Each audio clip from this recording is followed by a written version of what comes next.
Bismillahirrahmanirrahim. Aqidatul Awam. Halaman berapa ini? Halaman 26. Betul ya? Halaman 26. Udah ketemu? Ayo, tidak dibuka. Halaman 26. Bismillahirrahmanirrahim. Al-Faslur Rabi'u. Pasal yang keempat. Udah ketemu semua? Ayo dibuka. Siapa? Al-Faslur Rabi'u. Biar pintar ini menerangkan kitab. Menarik juga. Kalau kalian baca kitab itu taunya hanya apa? Kitab Taurat, Zabur, Injil, Quran. Taurat artinya apa? Zabur artinya apa? Belum tahu kan? Nah, makanya yang serius ya. Bismillahirrahmanirrahim. Al-Faslur Rabi'u. Pasal yang keempat. Fil kutubis samawiyati, yang menerangkan tentang kitab-kitab yang diturunkan dari langit. Yang diturunkan itu apa? Yang menurunkan Allah. Yang dari langit, ya dari langit. Siapa yang di langit? Yang di langit itu para malaikat. Jadi Allah itu tidak bersinggah sana ya. Menurunkan kitabnya itu melalui perantara malaikat. Makanya disebut kutubis samawiyah. Bukannya kalian mengartikan bahwa Allah di langit, bukan ya. Yang di langit itu siapa ya? Para malaikat. Malaikat ini yang perantaranya untuk menurunkan kitab. Fil kutubis samawiyati, tentang kitab-kitab samawiyah yang diturunkan dari langit. Al-kutubu, beberapa kitab. Mudawwanatu yang telah tersusun. Mudawwanah itu tersusun. Dawwana yudawwinu mudawwanatan. Dawwana yudawwinu dewan. Itu dewan itu tersusun, tertata rapi, dewan bahasa Arab. Mudawwanah tersusun. Kalau dewan yang menyusun, isim fa'ilnya itu dewan, pelakunya. Dewan Perwakilan Rakyat. Dewan itu berarti yang mengatur. Negara Indonesia ini yang segala sesuatu yang mengatur itu adalah DPR ya. Bukan presiden tapi DPR yang mengatur itu. Diatur anggarannya berapa ya. Pemerintah mengajukan dewan yang menyetujui, yang mengatur. Untuk dinas sosial segini, untuk menteri desa tertinggal segini, itu DPR semua yang ngatur, yang menata. Kalau mudawwanah itu tersusun. Kalau sudah diatur oleh dewan, barulah mudawwanah. Anggaran belanja negara itu tersusun, itu disebut mudawwanah. Jelas ya kaitannya dengan negara Indonesia. Dewan. Al-kutubu, beberapa kitab. Al-mudawwanah itu yang telah tersusun. Al-arba'atu, ada 4. As-suhufu, dan banyak lembaran. Jadi Allah itu hanya menurunkan 4 kitab dan banyak lembaran. Suhuf itu Nabi Ibrahim juga suhuf, nabi-nabi yang lain juga suhuf. Ada Nabi Musa itu di samping kitab juga ada suhuf juga. Al-kutubu, adapun beberapa kitab. Al-mudawwanatu yang telah tersusun. Al-arba'atu ada 4. Qalan nadimu berkata ahli nazaman rahimahullah ta'ala. Ya, ahli nazaman itu siapa? Imam Marzuki. Tapi hakikatnya nomor 1 sampai 26 ini yang menyusun adalah Nabi Muhammad Sallallahu Alaihi Wasallam melalui mimpinya. Jadi ini hakikatnya 1 sampai 26 nazaman ini yang menyusun Nabi. Nah, terus Marzuki itu hanya menyusun aja. Gimana? Ayo kita baca itu. Gimana bacaannya nazaman 2 nazaman itu? Arba'atun min kutubin minman. Ayo bareng. Ayo bareng. 1, 2, 3. Arba'atun min kutubin tafsiruha. Tauratun mustadil huda takbiruha. Zaburu Dauda wa Injilu ala Isa wa Qur'anun ala khairil mala. Sekali lagi. Arba'atun min kutubin Zaburi tafsiruha Tauratun Musa bil huda tanziluha Zaburun Huda wa Injilu ala Isya wa Furqanun ala khairil mala. Nah, ini dua poin di sini yang Bapak bahas itu pun enggak tuntas. Buat pertemuan enggak tuntas. Qala nadimu berkata ahli nagaman rahimahu semoga Allah merahmati kepada ahli nagaman Allah. Arba'atun ada 4 min kutubin dari beberapa kitab tafsiruha rinciannya. Jadi kitab yang diturunkan Allah dari langit melalui malaikat Jibril dari langit itu ada 4. Tauratun yang pertama kitab Taurat Musa kepada Nabi Musa bil huda dengan petunjuk tanziluha diturunkannya kitab Taurat Zabur kitab Zabur Dawud kepada Nabi Dawud wa Injilun dan kitab Injil ala Isa kepada Nabi Isa wa Furqan dan kitab Quran. Furqan itu juga nama lain dari kitab Quran wa Furqan dan kitab Quran ala khairil mala atas kaum yang terpilih. Mala itu atas kaum yang terpilih. Siapa kaum yang terpilih? Yakni Nabi Muhammad Sallallahu Alaihi Wasallam. Al-mufradatu adapun mufradahnya At-Tauratu ini ucapkan ini supaya itu yang antum dibangun dulu dia tahu ya. Taurat artinya apa? Ada yang tahu nggak? Kalau ada yang tahu Bapak kasih tahu, kasih hadiah 50.000. Ayo, Taurat artinya apa? Nah kayak gitu nggak mau dengerin, mentang-mentang sering denger. Yang ngaji itu penting, naik tingkat. Kalian harus naik tingkat. Jangan hanya di kelas SMP aja. Taurat artinya apa? Nggak tahu. Misalnya di mana di Rancak Kempit Insan Madani. Malu-maluin ya ngajarnya. Makanya dengerin.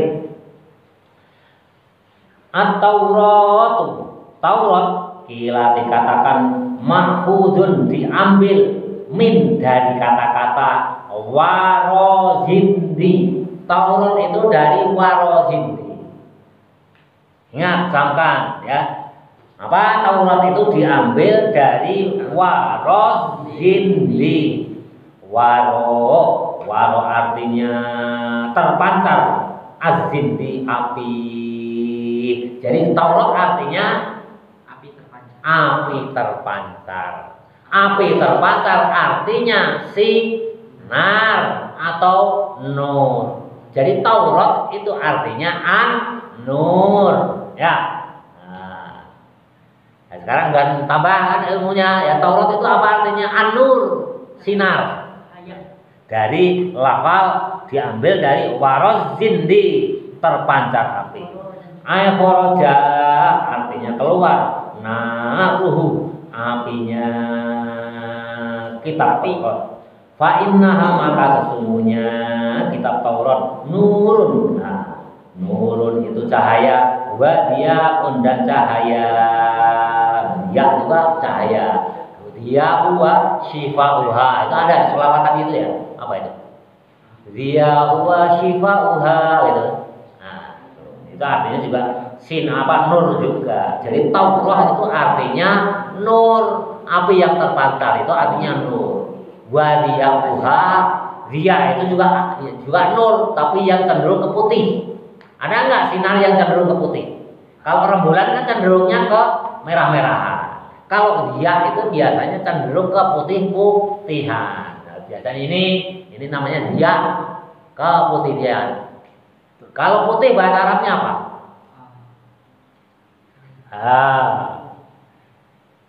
Mirah. Zaifun. Putih ya. Dia wadiyaiha itu sifat keputih-putihan. Abyadun apa?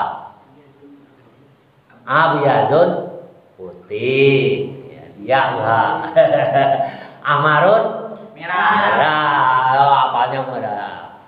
Itu. Dia itu keputih-putihan. Itu namanya Taurat. Az-Zaburu. Yang kedua Dua, az-zaburu zabur. Alkitabu, az-zabur zabur, alkitabu artinya kitab. Jadi zabur itu artinya kitab. Kitab ya zabur ya kitab. Jadi kalau kalian menyebur hadza az-zaburu aqidatul awam itu betul. Karena apa? Zabur itu artinya kitab. Kitab itu artinya buku, ya. Nah, jadi zabur dengan kitab itu artinya sama. Hanya nanti pemindahan nama. Kalau zabur itu kitab yang diperuntukkan untuk Nabi siapa? Daud. Makanya akhirnya zabur itu diambil alih namanya, itu hak katanya diambil untuk diri sendiri Nabi Daud, bahwa zabur itu nama kitab yang dipegang oleh Nabi Daud. Tapi hakikatnya zabur bermakna kitab juga bermakna kitab, sama. Jadi hadza kitabun, hadza zaburu aqidatul awam itu betul. Tapi menjadi salah itu karena zabur itu hak patennya itu sudah diambil alih oleh Nabi Daud. Ya, misalkan di rumah, Neng manggilnya apa? Ke ibu itu di rumah, Mama. Zidan main ke rumah Neng, nyebut Mama itu mamanya mama siapa? Mama Zidan atau Mama Neng? Kan Mama Neng kan tetap. Mama itu lafal umum, tapi kalau di rumah Neng itu nama ibu Neng, khusus yang punya panggilan Mama itu Neng dan adik-adiknya atau kakak-kakaknya. Zidan tidak berhak memanggil Mama, gitu nih. Ya, jelas ya. Mama itu nama umum, tapi kalau di rumah Neng itu nama khusus ibu Neng. Yang berhak manggil Mama itu ya hanya Neng dan saudaranya dengan adiknya atau dengan kakaknya. Orang lain tidak berhak memanggil Mama kalau di rumah Neng. Begitu juga Zabur. Zabur itu nama umum kitab. Jadi sebelum ada Nabi Daud dapat wahyu kitab Zabur itu ya hadza Zabur aqidatul awam. Ini buku aqidatul awam. Tapi karena menjadi hak patennya Nabi Daud, sehingga Zabur itu menjadi hak patennya Nabi Daud. Sehingga kita sudah tidak mempunyai hak paten lagi untuk memakai nama Zabur itu untuk bahasa sehari-hari kita. Jelas ya? Jadi Zabur itu artinya kitab atau buku, ya. Kalau bahasa Indonesia buku. Az-zaburu zabur, alkitabu artinya kitab. Wa utliku telah dimutlakan ala kitabin atas kitabnya Dawud alaihi salam untuk Nabi Dawud alaihi salam. Jadi kalau ada orang yang nanya Zabur artinya apa? Artinya kitab atau buku. Kalau Taurat artinya apa? Nur atau api yang terpancar. Nah, sekarang Injil. Kalau ada yang bisa menjawab apa artinya Injil, Bapak kasih hadiah 100.000. Ayo, artinya apa? Ayo. Iya gitu kan nggak memperhatikan. Najala sesuatu. Ayo. Nah, nggak tahu ya? Bapak jelaskan. Al-Injilu dan adapun Injil kila dikatakan makhudun diambil minan najli dari kata-kata najli. Apa itu kata-kata najli? Artinya wa dan abu. Adapun lafal najli istahraju yang mengeluarkan kholasotun inti sarinya syai'in sesuatu. Jadi mengeluarkan sesuatu dari inti sarinya, itulah arti Injil. Tahu nggak? Madu, tawar, rumah tawar itu inti sarinya apa? Madu, mengeluarkan madu dari rumah tawar itu disebut Injil.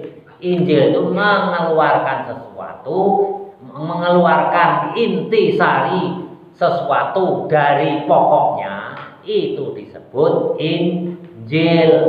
Contoh konkretnya, kalau kalian mengeluarkan madu dari rumah tawon, itu disebut Injil. Jelas ya? Artinya apa? Ya mengambil intisari dari ajaran agama Nabi Isa, itu Injil. Nah, Injil itu jelas ya. Sekarang udah tahu apa arti Injil? Mengambil intisari atau mengeluarkan intisari sesuatu dari pokoknya. Injil diturunkan dari Nabi Musa kepada Nabi Isa, ya berarti mengeluarkan intisari dari Nabi Musa. Artinya apa? Mengambil ajaran-ajaran Nabi Isa. Jelas ya, tambah pintar kalian. Ya. Jelas.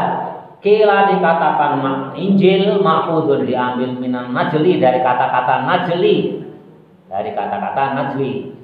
Najala najlu Injil. Wa huwa istakhraju khulasatun syai', intisari sesuatu. Wa sumia, dan disebut kitabun Isa, kitabnya Nabi Isa alaihi salam, bila yang demikian itu listihlasihi, karena mengambil intisari nurut Taurati, dari kitab Taurat dan kitab Zabur. Jadi kitab Injil itu ngambil intisari dari kitab Taurat dan kitab Zabur. Jadi begitu kitab Taurat kitab Injil diturunkan, kitab Zabur dan kitab Taurat sudah tidak berlaku. Karena apa? Intisarinya telah diambil di kitab Injil. Ya. Jadi Taurat sama Zabur itu begitu Injil turun tidak berlaku. Yang berlaku apa? Ya kitab Injil. Karena Taurat itu mengambil intisarinya. Ngambil intisarinya apa? Kitab Taurat dan kitab Zabur. Wa minhu, dan dari Injil kila dikatakan lil waladi, kepada anak. Nah, kalau kepada anak najlu abihi. Anak itu adalah najlu abihi. Anak itu adalah intisari dari bapaknya. Paham nggak? Jadi anak itu intisari dari bapaknya. Apa? Berupa air mani. Nah, yang ketemu dengan indung telur di rahim ibu. Makanya anak itu kalau ada orang Arab disebut hada waladun najli abi. Inilah anak intisari dari bapaknya. Artinya keturunan bapaknya. Jadi anak itu adalah intisari dari orang tuanya, dikandung rahim, antara air mani yang ketemu dengan ovum di rahim, ya. Nah, itulah intisari dari orang tuanya. Wa minhu, dan dari Injil kila dikatakan lil waladi, bagi anak najalu abihi. Nah, anak itu adalah intisari dari bapaknya. Listahlasihi, yang mengambil intisari minhu dari bapaknya. Wakila, dan dikatakan Injil kalimat Yunaniyatun. Ini pendapat kedua. Itu yang tadi pendapat pertama itu yang di atas tadi yang kuat. Kalimat Injil itu kalimat Yunaniyatun, kalimat Yunani. Maknanya Injil al-busra adalah kabar gembira. Nah, sama aja sebetulnya ya. Nah, busra kabar gembira itu ya kabar gembira, ya semuanya itu dirangkum menjadi busra. Jelas ya, jadi kalian kalau pesantren itu harus tambah pintar. Jadi Taurat, Zabur, Injil, Quran itu harus tahu artinya, tahu maknanya. Yang terakhir Al-Furqan kitab Quran, artinya Quran, Furqan itu. Quranan itu masdar itu yang dibaca. Kalau Furqan itu beda atau pemisah. Faruq Umar Al-Faruq. Siapa yang gelarnya Al-Faruq? Umar bin Khattab sang pembeda. Umar bin Khattab itu kalau merah-merah, kalau putih-putih. Kalau saya Islam, kamu apa? Itu harus jelas. Kafir ya kafir, jelas. Makanya disebut Al-Faruq, sang pembeda, sang pemisah. Quran itu memisahkan antara yang hak dan yang batil. Ismun nama min asma'il Qur'ani, dari beberapa namanya Quran, maknanya furqan, al-fariqu, pemisah, bainal haqqi, antara yang hak, wal batil, dengan yang batil. Jelas ya? Al-malahu, ini bait kedua tadi. Ala khairil mala wal furqanu ala khairil mala. Dan Quran atas seorang yang terbaik bagi kaumnya, maksudnya ya ada Nabi Muhammad. Al-malahu, malahu artinya al-malahu asraful qaumi, semulia-mulianya kaum. Artinya siapa yang paling mulia? Yakni Nabi Muhammad. Jadi Furqan, Quran itu diturunkan kepada Nabi Muhammad. Wal muradu, dan maksudnya mihi dengan malah. Huna di sini al-anbiya, para nabi, wal mursaluna, dan para utusan, wa khairul mala'i, dan artinya sebaik-baik kaum, Sayyiduna Muhammadun, yakni Sayyidina Muhammad sallallahu alaihi wasallam. Jelas ya? Quran gitu. Kalau Quran itu kan bacaan ya. Quran bacaan, bukan pembeda atau pemisah. Syaratnya, penjelasannya wajib ala kulli mukallafin, bagi orang yang terkena hukum Islam. Mukallaf itu orang yang sudah terkena hukum Islam. Tolak ukurnya bagaimana? Kalau perempuan telah haid, kalau laki-laki telah mimpi basah atau keluar air mani, atau telah nyampe umurnya 15 tahun. Jadi belum mimpi basah, belum haid, kalau sudah 15 tahun itu sudah terkena hukum Islam atau disebut mukallaf. Kullu mukallafin, setiap orang yang sudah mukallaf, ayat tidak, agar meyakini, harus meyakini anallah, sesungguhnya Allah anzala, telah menurunkan kutuban, beberapa kitab samawiyatan, yang bersifat dari langit, auhaha yang telah diwahyukan kitab ila rusulihi, kepada utusannya Allah, wa anbiyaihi, dan kepada para nabinya Allah. Faminhuma, maka keduanya yang telah diturunkan kepada Rasul dan Nabi, mudawwanah, telah tersusun, wa minha, dan dari Quran, dari wahyu kitab, wa minha, dan dari kitab yang diturunkan kepada para utusan dan nabi, ma, sesuatu, la ilma, yang kita tidak tahu, lana, bagi kami, bihi, dengan kitab. Kitab itu sudah tersusun dengan rapihnya, diberikan oleh Allah melalui perantara malaikat, tersusun rapih. Jadi bukan susunan nabi, bukan susunan malaikat, sudah susunan dari Allah Subhanahu wa taala. Diberikan kepada nabi, diberikan kepada kita. Kita sebagian ada yang tidak tahu, sebagian ada yang tahu. Lebih banyak mana kita? Lebih banyak yang kita tahu atau yang tidak tahu? Yang tidak tahu. Jelas ya. Jadi kitab itu walaupun tersusun rapi, kita itu sebagian tahu, sebagian tidak. Yang tidak itu sebagian besar. Makanya kita disuruh belajar melalui siapa? Melalui nabi dan rasulnya, serta kitab-kitabnya, serta sunah-sunahnya. Nabi nggak ada melalui siapa? Sahabatnya nggak ada melalui siapa? Tabiinnya nggak ada melalui siapa? Tabiin. Itulah yang disebut ulama. Tabiin itu kan pengikut. Bapak juga tabiin karena pengikut. Ulama, mana dalilnya? Al ulama warasatul anbiya. Ulama itu warisannya para nabi. Jadi bukan hanya Nabi Muhammad. Termasuk ajaran Nabi Ibrahim juga. Haji, khitan itu ajaran Nabi Ibrahim. Ulama wajib mengikuti ya, karena warisannya para nabi.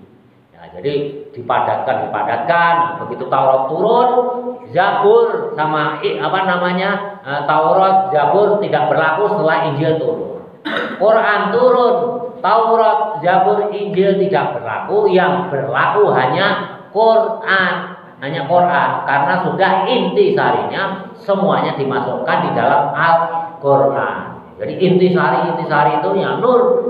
Makanya Muhammad itu nur, semuanya nur. Taurat juga nur, ya, semuanya nur. Sedangkan suhuf, lembaran-lembaran itu kadang-kadang kita petik, ya, lembaran suhuf Ibrahim wa Musa di surat apa itu? Al-Alaq. Nah, itu ada ya, suhuf nabi-nabi juga ada. Nabi-nabi yang lain juga diberikan suhuf. Hanya kitab yang berupa kitab tersusun dengan rapihnya itu hanya 4. Sekarang yang tersusun dengan rapihnya yang tidak ada perubahan sampai hari ini hanya Al-Quranul Karim. Sedangkan Injil itu udah macam-macam, ya, sudah banyak versinya. Kalau kalian pegang 5 Injil, barangkali itu udah 5 versi, banyak versinya. Injil yang asli sudah tidak ada. Satu-satunya kitab yang bisa dihafal hanya Al-Quran, karena Allah berjanji bahwa mudah dihafal. Sedangkan yang lain, tanya aja seluruh dunia ada nggak yang hafal kitab Injil? Satu pun orang di dunia ini tidak ada yang hafal kitab Injil. Walaupun kitab yang terbaru aja nggak akan ada yang hafal. Tapi kalau Quran, ribuan bahkan jutaan orang yang hafal Al-Quran. Wallahu a'lam bishawab. Alhamdulillahil hamdani wa ta'ala anni Muhammadun ridha wa dinaka al-arish. Alhamdulillahil hamdani wa ta'ala anni Muhammadun ridha wa dinaka al-arish. Alhamdulillahil hamdani wa ta'ala anni Muhammadun ridha wa dinaka al-arish. Walhamdulillah.